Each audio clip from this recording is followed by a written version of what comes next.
कधी-कधी काय होतं ना, की एखादी व्यक्ती आपल्याला खूप आवडते, इतकी आवडते की मनापासून आवडत असते आणि ती अचानक निघून गेल्याने इतका परिणाम आपल्या अंगावर होत असतो, आपल्या शरीरावर आणि आपल्या मेंदूवर होत असतो, की मुलं एकदम अशी पागल होऊन जातात. मला समजत नाही, की ही पागल कशी होतात. लोकांना असा ट्रेस असतो, लोकांना समजतं की नाही बाबा हा मुलगा त्या मुलीच्या प्रेमामध्ये पागल झालाय.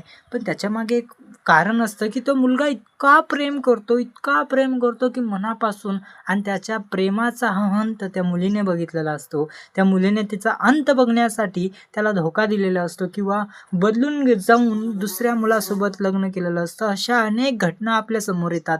पण जेव्हा त्या मुलाच्या असा जागेवर कधी उभा राहून जर विचार केला ना, तर माणूस असा थर्र कापूसतो. तुम्हाला काय वाटतं मला नक्कीच सांगा. बाकी असो, एक थेंब प्रेमाचा या यूट्यूब चॅनलला सबस्क्राईब करून घ्या. अशाच नवीन-नवीन गोष्टी आपण ऐकून घेऊयात. बाय.